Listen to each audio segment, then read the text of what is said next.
Oke, shalom, selamat pagi semuanya. Bersyukur, berterima kasih pada Tuhan. Pagi hari ini kita boleh ada di akhir pekan lagi. Bersyukur buat penyertaan Tuhan di sepanjang minggu ini yang boleh kita nikmati, yang boleh kita rasakan sepanjang minggu penyertaan tangan kuasa Tuhan. Bapa, kami bersyukur, kami berterima kasih kepadamu pagi hari ini. Kami bersyukur buat sepanjang minggu yang boleh kami lalui.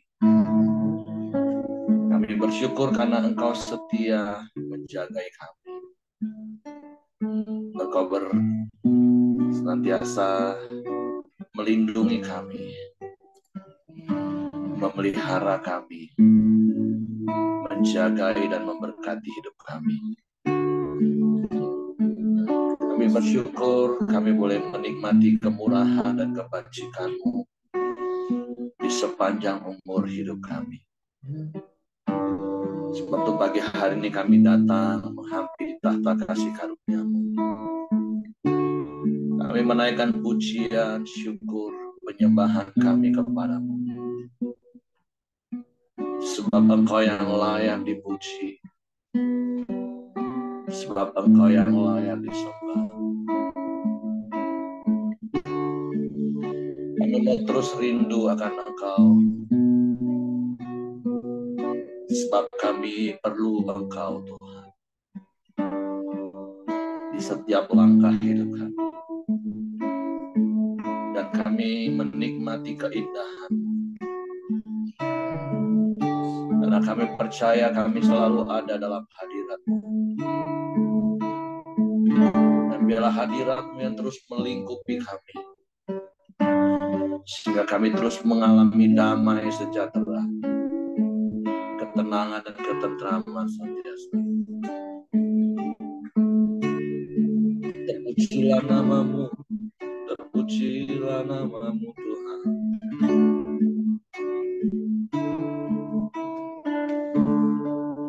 Haleluya.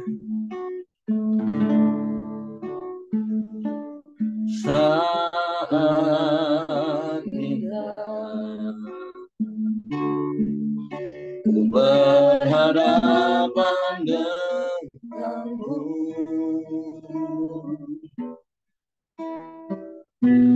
memandang wajah-Mu, Yesus kekasih jiwaku.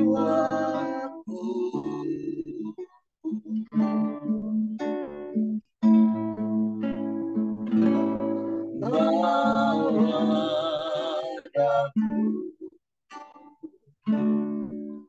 erat dalam pelukan-Mu,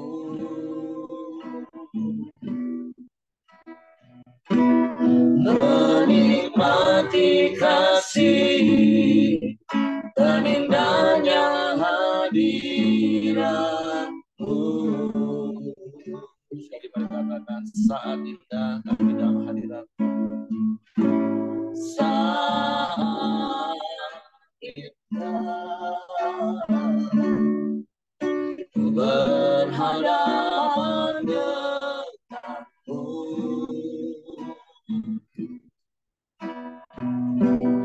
memandang wajah-Mu, Yesus kekasih jiwaku.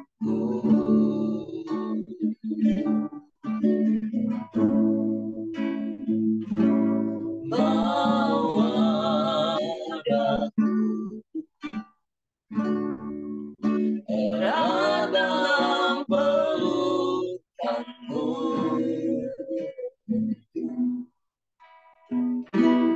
menikmati kasih dan indahnya hadirat-Mu.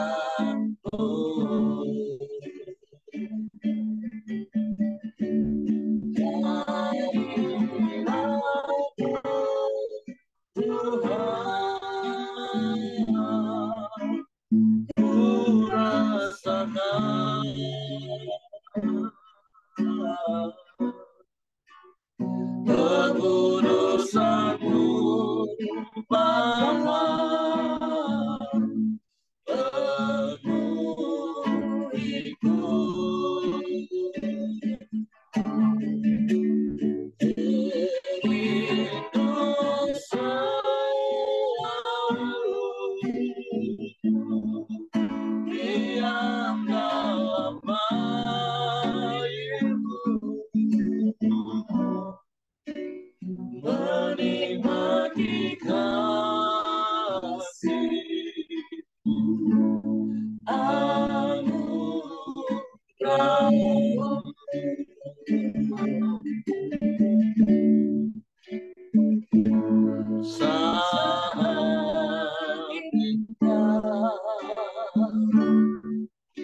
berharap mendekat-Mu. Amin. Haleluya. Memandang wajah-Mu, Yesus kekasih jiwaku.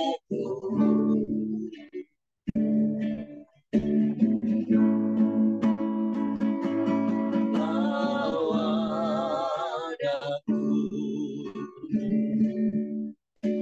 dalam pelukan-Mu,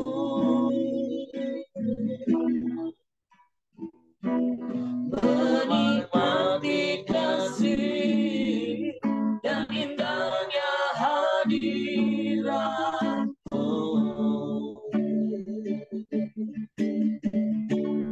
Hadirat-Mu Tuhan, ku rasakan kekudusan-Mu, penuhiku.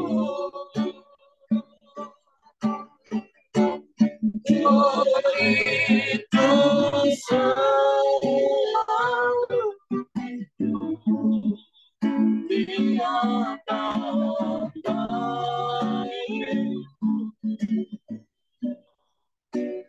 menikmati kasih anugerah hadirat hadirat-Mu Tuhan, ku rasakan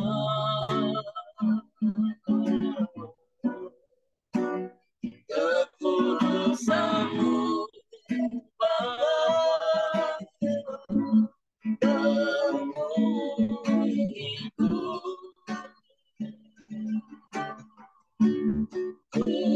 Diriku selalu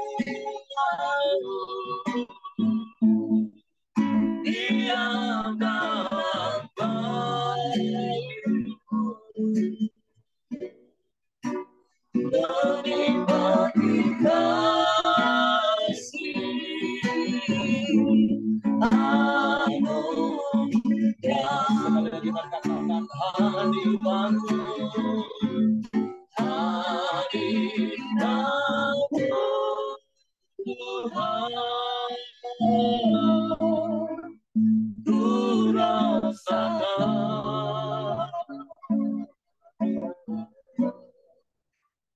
kekudusan-Mu, penuhiku.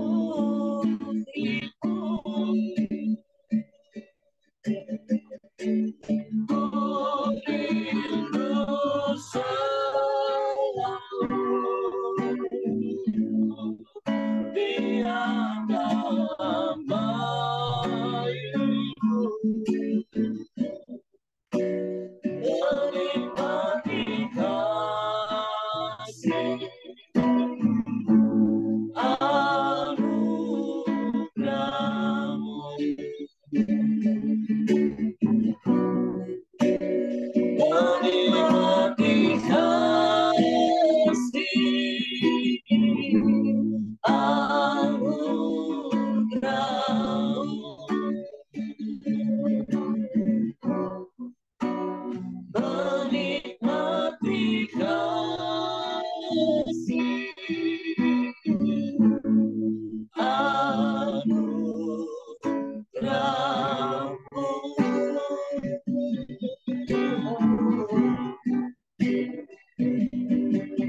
menikmati kasih-Mu, menikmati kuasa-Mu,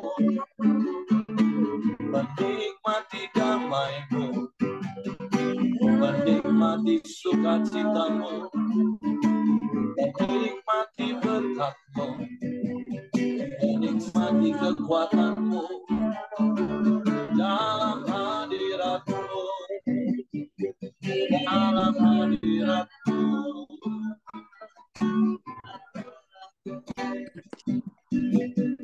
Haleluya.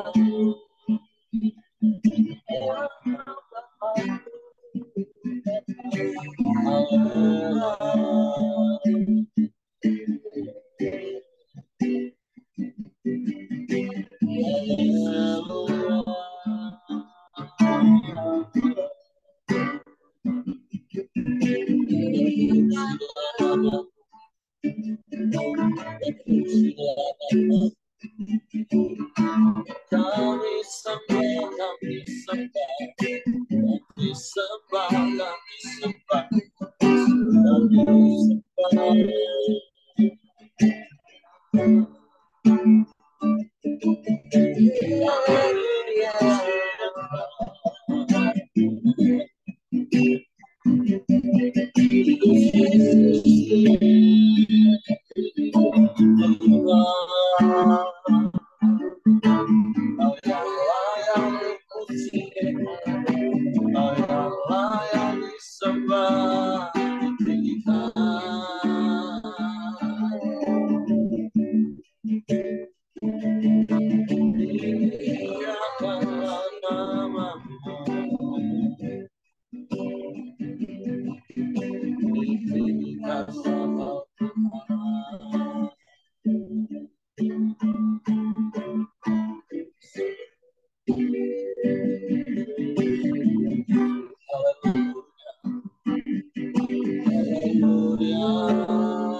Tidak ada yang seperti-Mu, tidak ada yang sama, tidak ada yang lain, hanya Kau satu-satunya.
Kau hebat,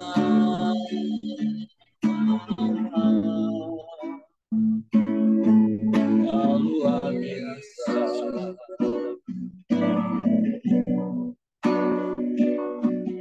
Tiada yang seperti-Mu,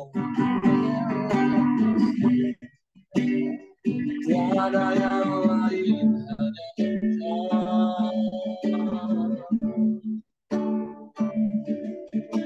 kami percaya.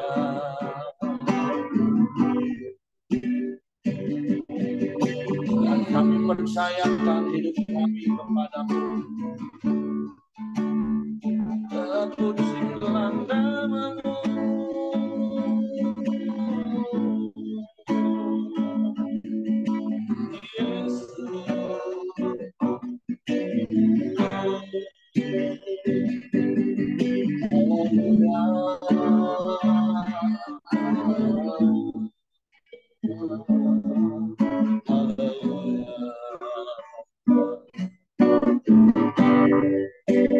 indah dalam hadirat-Mu Tuhan, damai dalam hadirat-Mu. Kami sembah,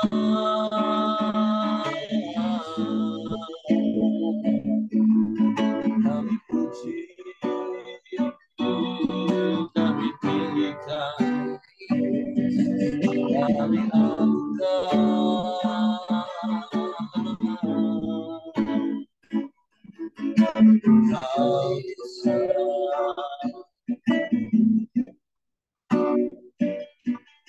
sebab tidak ada yang lain dan tidak ada yang sama seperti-Mu.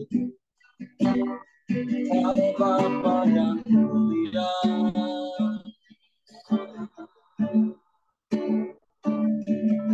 Kau Bapa yang setia, Kau yang tak pernah tinggalkan kami.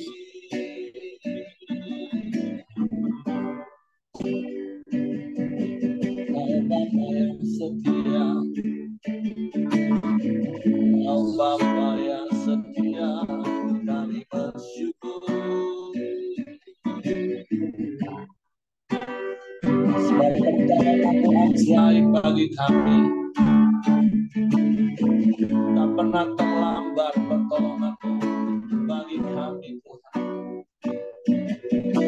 Kami bersyukur, kami bersyukur, kami sembah, kami sembah, kami sembah, kami puji Engkau, kami muliakan nama-Mu, Yesus.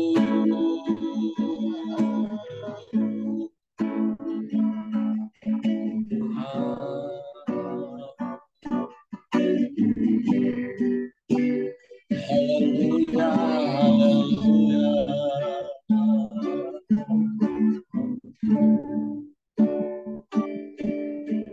Pujilah nama-Mu, pujilah nama-Mu.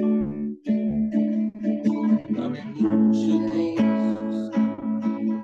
kami bersyukur, kami bersyukur. Terima kasih Tuhan, terima kasih Tuhan, sebab telah banyak yang Kau buat bagi kami. Rancangan-Mu ajaib bagi kami Tuhan.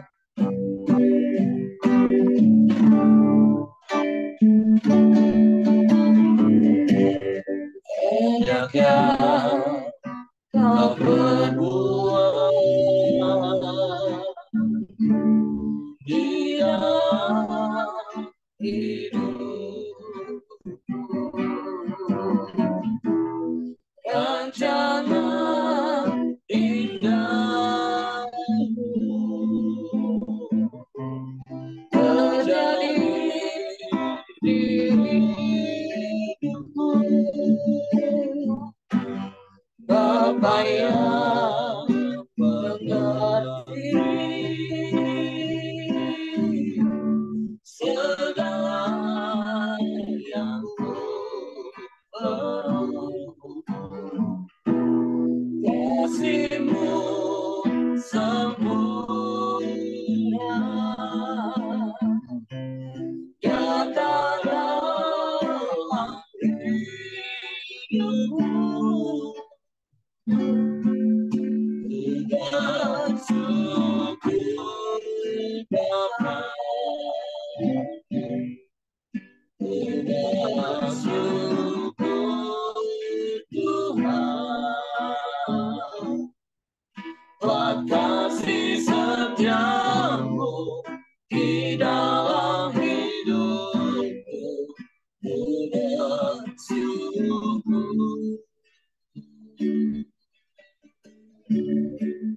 Ku bersyukur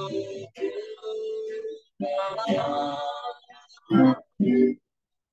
ku bersyukur Tuhan, buat kasih setiamu di dalam hidup.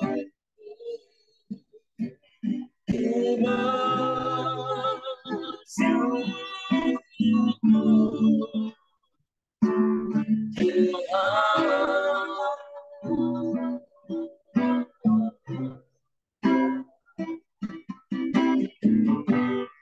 banyak yang kau berbuat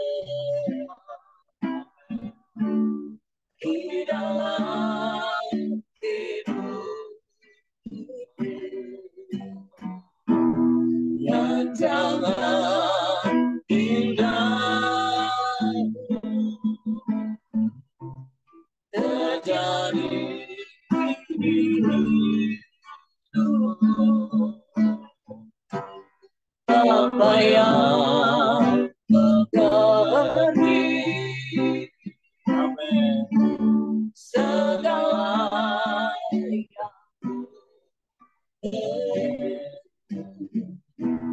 kasih-Mu sempurna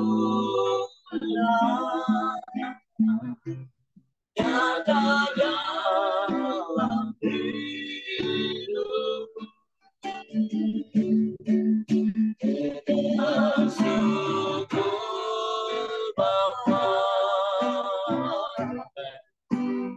bersyukur Tuhan, buat kasih setiamu di dalam hidup.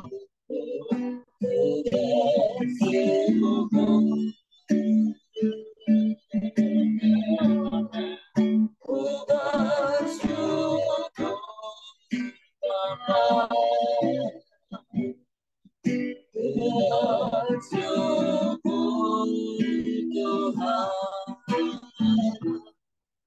buat kasih setiamu di dalam hidupku.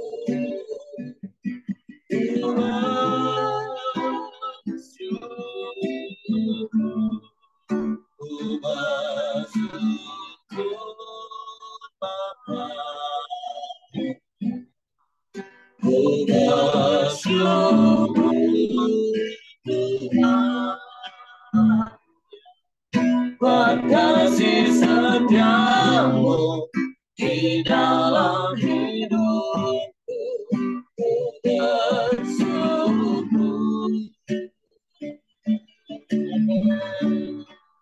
ku bersyukur Bapa, ku bersyukur Tuhan, buat kasih setiamu di dalam hidupku. Ku bersyukur,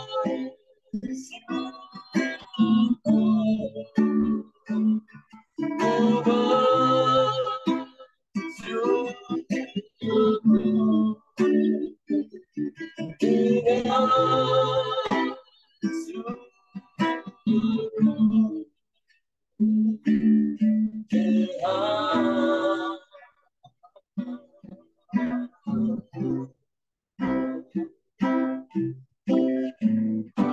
sungguh kami bersyukur dengan rasa bangga karena memiliki Bapa yang seperti-Mu.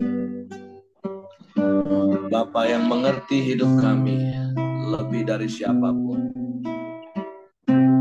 Bapa yang peduli akan hidup kami lebih dari siapapun. Engkau yang memberikan penghiburan bagi kami. Engkau yang melimpahi kami dengan kekuatan-Mu. Engkau yang menjagai kami, melindungi, memelihara dan memberkati kami. Sungguh kami bersyukur dan kami mau terus hidup dalam rancangan-Mu, bukan rancangan keinginan daging kami. Kami boleh menikmati hari-hari hidup kami dalam damai sejahtera-Mu, dalam ketenangan, ketentraman, bahkan sukacita yang berlimpah. Dan kami percaya hal itu terjadi. Dan kami tinggal di dalam-Mu dan firman-Mu di dalam kami. Firman-Mu mengendalikan hidup kami. Suatu pagi hari ini kami mau siapkan hati kami lagi untuk firman. Roh Kudus, tolong kami untuk mengerti, untuk memahami firman-Mu. Sehingga kami percaya firman-Mu dan kami melakukannya dalam hidup kami. Dalam nama Yesus, kami sambut firman-Mu. Haleluya. Amin. Oke, silakan. Ya, terima kasih pagi hari ini. Renungan kita, bacaan kita sampai ke Imamat 5, yaitu sambungan dari Pak Yosia kemarin, yaitu korban penghapusan dosa. Saya bacakan Imamat 5 ayat 1. Apabila seorang berbuat dosa, yakni jika ia mendengar seorang mengutuki dan ia dapat naik sanksi karena ia melihat atau mengetahuinya, tetapi ia tidak mau memberikan keterangan, maka ia harus menanggung kesalahannya sendiri. Atau bila seorang kena kepada sesuatu yang najis, baik bangkai binatang liar yang najis atau bangkai hewan yang najis, atau bangkai hewan yang najis, atau bangkai binatang yang mengeriap yang najis, tanpa menyadari hal itu, maka ia menjadi najis dan bersalah. Atau apabila ia kena kepada kenajisan berasal dari manusia, dengan kenajisan apapun juga ia menjadi najis, tanpa menyadari hal itu, tetapi kemudian ia mengetahuinya, maka ia bersalah. Atau apabila seseorang bersumpah teledor dengan bibirnya, hendak berbuat yang buruk atau yang baik, sumpah apapun juga yang diucapkan orang dengan teledor tanpa menyadari hal itu, tetapi kemudian ia mengetahuinya, maka ia bersalah dalam salah satu perkara itu. Tapi tidak boleh putus, tapi harus mengeluarkan darah. Jadi, apabila ia bersalah dalam salah satu perkara itu, haruslah ia mengakui dosa yang telah diperbuatnya itu. Dan haruslah ia mempersembahkan kepada Tuhan sebagai tembusan salah, karena dosa itu seekor betina dari domba atau kambing menjadi korban penghapusan dosa. Dengan demikian, imam mengadakan perdamaian bagi orang itu karena dosanya. Tetapi, jikalau ia tidak mampu untuk menyediakan kambing atau domba, maka sebagai tembusan salah karena dosa yang telah diperbuatnya itu, haruslah ia mempersembahkan kepada Tuhan 2 ekor tekukur atau 2 ekor anak burung merpati, yang seekor menjadi korban penghapusan dosa dan yang seekor lagi menjadi korban bakaran. Haruslah ia membawanya kepada imam, dan imam itu haruslah lebih dahulu mempersembahkan korban itu untuk korban penghapusan dosa itu. Dan haruslah ia memulaskan kepalanya kepada pangkal tengkuknya, tetapi tidak sampai terpisah. Sedikit dari darah korban penghapusan dosa itu haruslah dipercikannya ke dinding mezbah, tetapi darah selebihnya haruslah ditekan keluar pada bagian bawah mezbah. Itulah korban penghapusan dosa. Yang kedua, haruslah diolah menjadi korban bakaran sesuai dengan peraturan. Dengan demikian, imam mengadakan perdamaian bagi orang itu karena dosa yang telah diperbuatnya, sehingga ia menerima pengampunan. Tetapi jikalau ia tidak mampu menyediakan 2 ekor burung tekukur atau 2 ekor burung merpati, maka haruslah ia membawa sebagai persembahannya karena dosanya itu 1/10 epat tepung yang terbaik menjadi korban penghapusan dosa. Tidak boleh ditaruh minyak dan dibumbui kemenyan di atasnya, karena itulah korban penghapusan dosa. Lalu haruslah itu dibawanya kepada imam, dan imam itu haruslah mengambil daripadanya segenggam sebagai bagian ingat-ingatannya lalu membakarnya di atas mezbah, di atas segala korban api-apian Tuhan. Itulah korban penghapusan dosa. Dengan demikian imam mengadakan perdamaian bagi orang itu karena dosanya dalam salah satu perkara itu, sehingga ia menerima pengampunan. Selebihnya adalah bagian imam, sama seperti korban sajian. Oke, sampai sini dulu. Ini adalah korban penghapusan dosa. Dalam minggu-minggu ini kita sudah banyak belajar ya. Dari hari Senin, yaitu dalam imamat 1 kita belajar ada korban bakaran, dalam imamat 2 ada korban sajian, korban keselamatan, dan hari ini yaitu sambungan dari kemarin yaitu korban penghapusan dosa. Jadi segala sesuatu yang kita bawa kepada Tuhan, karena kita tuh ada yang mengucap syukur kepada Tuhan, ada yang telah kita langgar atas perintah Tuhan, maka kita membawa korban kepada Tuhan. Dan pagi hari ini yaitu korban penghapusan dosa. Korban penghapusan dosa ini sangat wajib dilakukan oleh bangsa Israel pada saat itu, karena mereka tuh sering melakukan hal-hal baik yang sengaja ataupun yang tidak sengaja, dan itu melakukan suatu dosa di hadapan Tuhan. Dan di sini dari kemarin sampai hari ini mengajarkan kalau untuk menghapus dosa kita sebagai imam atau jemaat dia harus membawa lembu muda atau kambing jantan untuk pemimpin, dan kambing betina atau anak domba untuk orang-orang awam, bahkan tekukur dan anak burung merpati untuk orang miskin. Nah, di pagi hari ini yaitu sampai di atas tepung yang terbaik menjadi korban penghapusan dosa. Nah, itu sampai orang yang tidak mampu pun juga harus membawa korban penghapusan dosa, yaitu membawa tepung. Hanya membawa tepung saja. Kalau dia memang tidak sanggup membawa binatang-binatang yang lain, dia hanya membawa tepung aja. Itu pun boleh untuk menghapus dosanya gitu. Dan dalam penghapusan dosa ini, di dalam ayat 5-nya mengatakan begini. Jadi apabila ia bersalah dalam salah satu perkara itu, haruslah ia mengakui dosa yang telah diperbuatnya. Jadi dalam korban penghapusan salah ini, yang sangat penting adalah haruslah ia mengakui dosanya. Mengakui dosa berarti kita mengaku kepada Tuhan bahwa kita telah berdosa, bahwa pikiran dan ucapan kita, tindakan kita itu salah. Jadi Tuhan menuntut kita tuh untuk mengakui apa yang telah kita lakukan salah, maka kita tuh datang kepada Tuhan dengan membawa korban penghapusan dosa. Seperti di dalam Ibrani 5, Ibrani 5 ayat.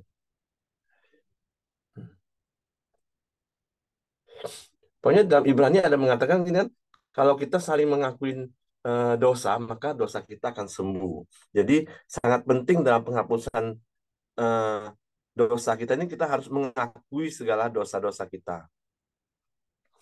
Jadi terus saya bacain lagi ya di dalam Imamat 5.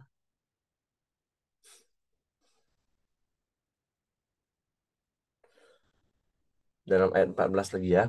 Yaitu korban penebusan salah. Tuhan berfirman kepada Musa, apabila seseorang berubah setia dan tidak sengaja berbuat dosa dalam sesuatu hal kudus yang dipersembahkan kepada Tuhan, maka haruslah ia mempersembahkan kepada Tuhan sebagai tembusan salahnya seekor domba jantan yang tidak bercela dari kambing domba, dinilai menurut sikal perak, yaitu menurut sikal kudus menjadi korban penebusan salah.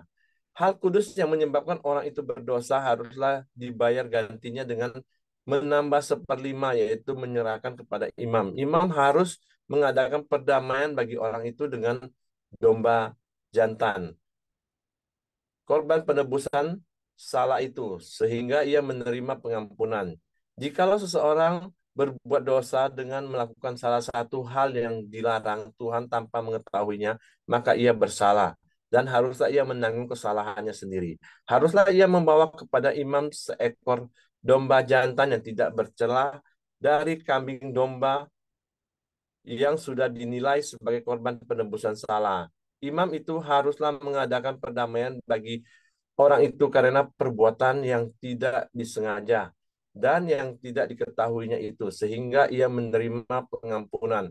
Itulah korban penebusan salah. Orang itu sungguh bersalah terhadap Tuhan.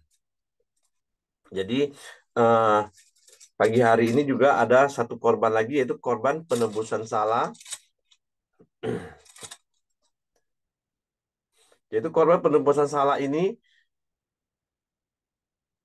dituntut apabila seseorang sengaja atau tidak sengaja melalaikan hak milik orang lain. Korban ini juga diperlukan ketika salah satu perintah Tuhan dilanggar dengan tidak sengaja. Korban harus mempersembahkan bersama dengan membayar gantinya 1/10 ditambah dengan denda 20%. Jadi korban penebusan salah ini harus kita lakukan juga kalau di dalam bangsa Israel pada saat itu, karena pada saat itu bangsa Israel tuh sering melakukan hal-hal yang sengaja maupun tidak sengaja dilakukan dan itu membuat dosa. Seperti saya baca di versi yang lain, bila ada orang yang sengaja atau tidak sengaja berbuat dosa sehingga ia menajiskan yang kudus, ia harus mempersembahkan kepada Tuhan seekor domba jantan. Jadi kalau seseorang melakukan hal yang berdosa, bahkan sengaja maupun tidak sengaja, kita wajib mempersembahkan korban penebusan salah. Jadi kita sudah banyak belajar ya mengenai korban bakaran, korban sajian, korban keselamatan, korban penghapusan dosa, bahkan terakhir ada korban penebusan salah. Karena pada saat itu Tuhan memberikan hukum Taurat atas hidup bangsa Israel. Jadi banyak sekali yang bangsa Israel lakukan, yaitu melanggar.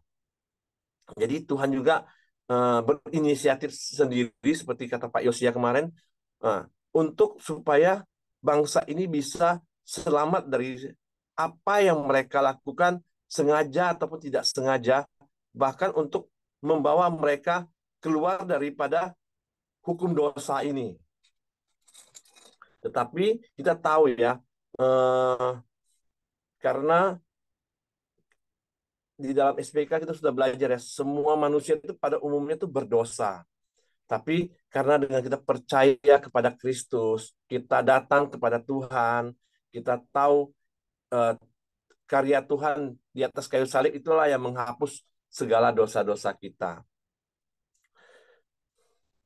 Dan saya tutup dengan satu ayat di Mazmur 40. Di Mazmur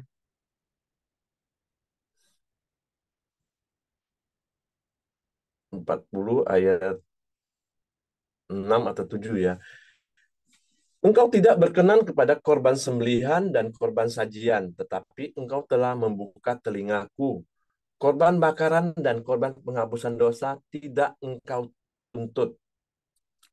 Dan di mana Raja Daud mengungkapkan ya, kalau korban sajian ini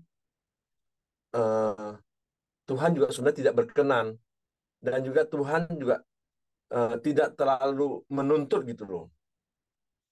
Di ayat 8 mengatakan, lalu aku berkata, sungguh, aku datang dalam gulungan kitab ada tertulis tentang aku.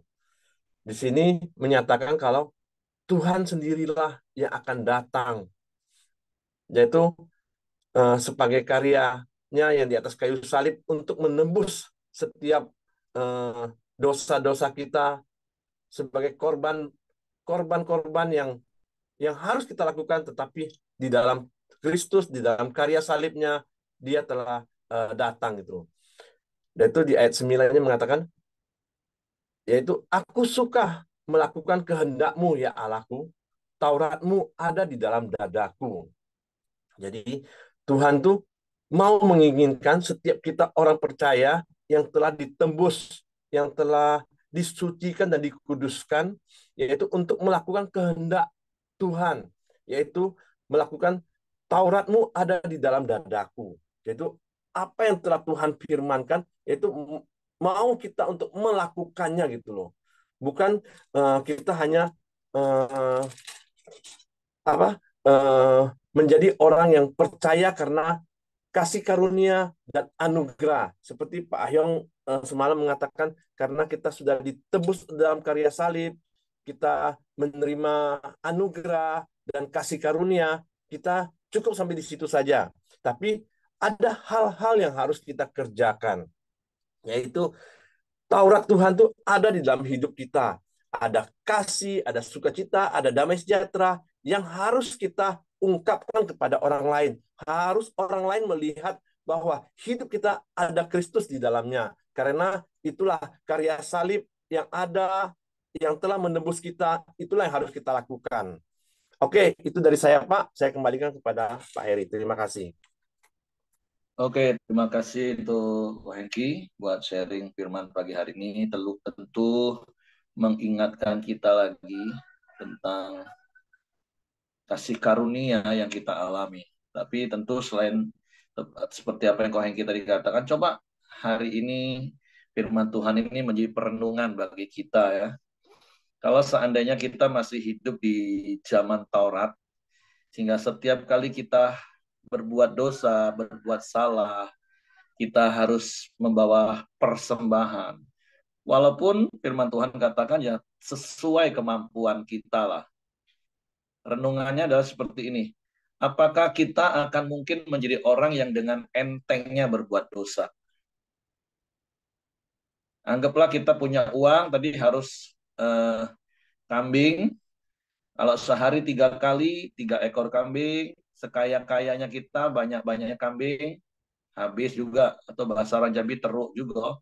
Kalau setiap buat dosa, buat salah, harus potong kambing. Nah, dan saya pikir ketika dengerin waktu yang kita disampaikan, iya ya, ini efek jerah yang saya pikir orang Israel akan dalam tanda kutip takut sekali untuk berbuat dosa. Karena setiap kali berbuat dosa, berbuat salah, mereka harus korbankan sesuatu. Nah, berbeda seperti yang terakhir tadi Ko Hengki bilang, kita ini kan sudah hidup di zaman anugerah. Tapi juga jangan sampai akhirnya paradigmanya jadi salah, anugerahnya kebablasan. Mentang-mentang nggak harus persembahkan kambing, nggak harus persembahkan burung tekukur bagi yang nggak mampu. Biar orang nggak mampu, bahkan tadi hari ini, bahkan tepung aja lah jadilah. Tapi kalau orang itu memang nggak punya, hanya mampu tepung, tapi kalau setiap kali dosa, setiap kali salah harus memberikan tepung, nggak makan dia. Nah, itu yang membuat efek jerah, yang membuat orang Israel pada waktu itu tentunya sangat takut sekali berbuat dosa, sehingga mereka benar-benar menjaga hidup mereka jangan berbuat dosa. Atau sebaliknya, yang seperti tadi Ko Hengki katakan, seperti apa yang disampaikan Pak Hayong semalam, justru karena orang-orang di luar Kristus tahu untuk diselamatkan itu berbuat baik, mereka sungguh-sungguh berbuat baik. Sehingga terkadang ada orang-orang di luar Kristus jauh lebih baik. Karena itu tadi, karena mereka sangat tahu untuk diselamatkan harus berbuat baik. Makanya mereka sungguh-sungguh berbuat baik. Atau sebaliknya, mereka takut berbuat dosa karena setiap buat dosa harus bayar. Nah, itu yang direnungkan. Dan yang kedua, bagaimana dengan hidup kita yang di zaman anugerah ini? Apakah kita jadi menganggap enteng kehidupan kita? Buat dosa enggak apa-apa, nanti tinggal minta ampun sama Tuhan. Nanti buat dosa lagi enggak apa-apa, kasih karunia. Enggak perlu potong kambing, enggak perlu potong lembu, enggak perlu bawa burung tekukur, enggak apa-apa, kakek tinggal minta ampun. Nah, itu kan paradigma yang salah, itu penyesatan iblis yang fatal. Tapi ada begitu banyak orang Kristen tanpa sadar hidup seperti itu. Jadi harusnya kan kita takut melakukan dosa itu bukan lagi karena harus memberikan korban penghapus dosa, korban bakarannya, tetapi harusnya kita takut melakukan dosa atau tepatnya tidak lagi melakukan dosa itu karena kita mengasihi Tuhan. Seperti berkali-kali yang saya katakan tadi juga Hengki sampaikan, ya setiap kali kita buat dosa sekarang kita tinggal minta ampun sama Tuhan. Ia setia dan adil 1 Yohanes 1 ayat 9. Tapi tetap harus diingat Bapak Ibu, akibat dari dosa yaitu nggak akan kita bisa lewatkan begitu saja. Ya kita akan tetap harus tanggung akibatnya. Nah, jadi mari melalui firman Tuhan yang disampaikan Hengki pagi hari ini, itu mengingatkan kita. Kalau kita pikir, wah gampang ya kalau itu, tinggal bawa kambing, mana gampang lah. Itu Tuhan kita kan sesuai dengan kemampuan.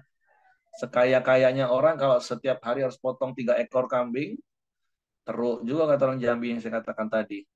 Semiskin-miskinnya orang kalau suruh bawa tepung terus untuk menghapus dosa dia, tidak makan dia, habis tepung dia untuk menghapus dosa deh. Nah, kira-kira seperti itulah bahasa Jambinya.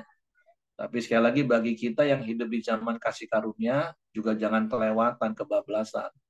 Sehingga hidup kita jadi lebih parah dari orang yang tak kenal Tuhan.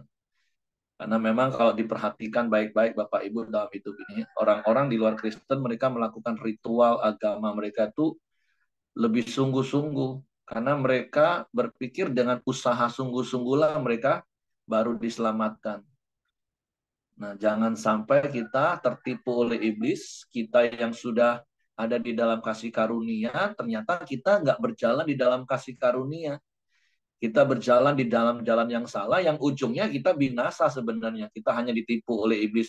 Ya nggak apa-apa, kamu udah percaya Yesus. Yang penting kamu nanti minta ampun lagi, nggak apa-apa. Firman Tuhan nggak ngomong seperti itu.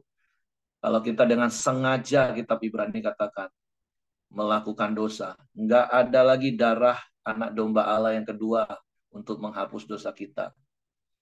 Jadi, seringkali dulu saya dengar doa di gereja ngomong gini, Tuhan ampunilah dosa kami yang sengaja maupun yang tidak sengaja. Ibrani jelas katakan, kalau kau tahu itu dosa, tapi sengaja kau buat, tidak ada lagi darah untuk pengampunannya. Karena bukan seperti itu prinsip kekristenan. Harusnya kita ini sudah ditebus oleh darah Yesus, dibenarkan, dikuduskan, harusnya kita hidup benar dan hidup kudus. Bukan dengan sengaja seenaknya buat dosa lagi, dengan paradigma yang salah, toh nanti juga diampuni. Wah, itu kacau Bapak Ibu. Jadi terima kasih untuk Ko Hengki buat sharing firman Tuhan pagi hari ini. Ini yang harus kita renungkan hari ini hidup kita. Apakah kita masih tertipu oleh iblis? Sehingga kita yang hidup di dalam kasih karunia harusnya kita hidup benar, hidup kudus. Malah kita seenaknya hidup melakukan dosa. Karena kita pikir, toh nanti juga Tuhan ampuni. Yang masih punya pikiran seperti itu bertobat sebelum terlambat. Karena ingat, bukan saja tidak ada lagi darah anak domba yang kedua untuk menghapus dosa kita, tetapi juga akibat dari perbuatan dosa itu ya harus ditanggung. Judi itu dosa, minta ampun, ya diampuni. Tapi uangmu habis, rumah tanggamu berantakan, keuanganmu kacau balau, itu harus kau tanggung. Jadi harus bertobat. Nah, berzina, minta ampun, diampuni, iya. Tapi kena HIV, itu harus kau tanggung. Menipu orang, minta ampun, iya diampuni. Tapi masuk penjara, ya tetap harus ditanggung. Jadi jangan mau tertipu oleh iblis. Kita memang sudah hidup di zaman kasih karunia, nggak perlu bawa kambing domba, tapi biarlah korban karya salib yang Yesus katakan setiap hari, yuk pikul salib. Tiap hari ingat karya salib, bahwa kita ini sudah ditebus, sudah dikuduskan, sudah dibenarkan. Jadi mari hidup kudus, hidup benar. Oke, itu saja yang saya tambahkan. Saya serahkan kembali kepada Hengki. Silakan. Ya, mari kita masuk dalam doa kita di pagi hari ini. Silakan, Ko Joni. Ya, mari kita masuk dalam doa kita pagi hari ini. Bapak, kami bersyukur buat kebenaran firman-Mu pagi hari ini, Tuhan. Tuhan, pagi hari ini kami belajar. Kami begitu bersyukur, Tuhan, karena karya penebusan-Mu, sehingga kami tidak perlu lagi harus mengorbankan binatang, kambing, domba, Tuhan. Tapi kami membawa hati kami terus hidup dalam takut akan Engkau. Biarlah lewat kebenaran firman-Mu terus mengajar kami untuk hidup dalam takut akan Engkau, Tuhan. Sehingga hidup kami boleh menjadi berkat dan terang, Tuhan, menjadi kesaksian bagi banyak orang, Tuhan. Sehingga lewat kehidupan kami, orang boleh melihat Engkau dalam diri kami, ya Bapa. Terima kasih Tuhan Yesus pagi hari ini untuk berkati hamba-Mu yang sudah menyampaikan kebenaran firman-Mu. Biarlah Tuhan semakin hari semakin Engkau memakai dia, Tuhan. Dia hikmat untuk menjadi pemimpin Tuhan dalam keluarga, dalam komsel, dalam setiap pada rakyat Tuhan. Dia boleh menjadi berkat. Engkau memakai hidupnya, Tuhan, terus menjadi melayani Engkau, ya Pak. Terima kasih juga Tuhan Yesus. Pagi hari ini kami juga berdoa menyerahkan Edison dan Desi, Tuhan, serta anak mereka, Tuhan, dalam tangan Tuhan. Bila Tuhan Engkau membuka hati mereka, mereka boleh menerima Engkau sebagai Tuhan dan Juru Selamat mereka dengan sungguh-sungguh, Tuhan. Kami percayakan mereka dalam tangan-Mu, Bapa.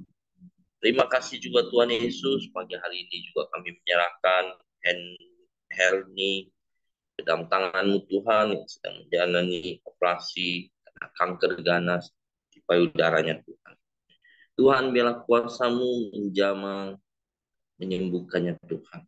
Sehingga dia juga boleh mengenal Engkau sebagai Tuhan dan Juru Selamat. Terima kasih Tuhan Yesus. Kami sudah serahkan Tuhan, rencana Tuhan, pengajaran untuk Pak Sutri, Tuhan. Biarlah lewat pengajaran ini, Tuhan, semakin banyak keluarga-keluarga yang dipulihkan, Tuhan. Terima kasih Tuhan Yesus. Pagi hari ini juga kami berdoa buat bangsa dan negara kami Indonesia. Tuhan berkati. Tuhan berikan keamanan dan kesejahteraan buat baik bangsa dan negara kami, Tuhan. Tuhan, terima kasih Engkau berkati, berikan hikmat pada pemimpin bangsa kami, orang yang takut akan Engkau, sehingga mereka dapat memimpin bangsa kami dengan adil, Tuhan. Terima kasih Tuhan Yesus, kami serahkan bangsa dan negara kami ke dalam tangan-Mu. Bapak, terima kasih, mari kita masuk dalam doa Bapa kami. Bapa kami yang di surga, dikuduskanlah nama-Mu, datanglah kerajaan-Mu, jadilah kehendak-Mu di bumi seperti di surga. Berikanlah kami pada hari ini makanan kami yang secukupnya, dan ampuni kami akan kesalahan kami, seperti kami juga mengampuni orang yang bersalah kepada kami.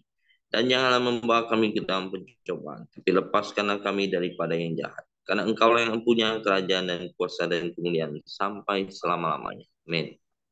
Bapak, terima kasih kami telah menerima segala firman yang telah kami baca, yang kami renungkan ya Tuhan. Kami akan mempraktekkannya ya Tuhan sepanjang hari ini, sepanjang minggu ini ya Bapak.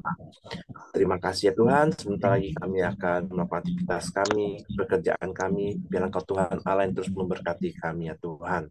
Biarlah damai sejahtera-Mu, sukacita-Mu yang melimpah-limpah tetap turun atas setiap kami, bahkan keluarga-keluarga kami semuanya ya Tuhan. Hanya di dalam nama Tuhan Yesus Kristus kami berdoa dan bersyukur. Haleluya. Amin. Oke, semangat pagi, selamat beraktivitas, Tuhan memberkati. Happy weekend. Thank you ya Pak Henry. Thank you semuanya. Tuhan memberkati.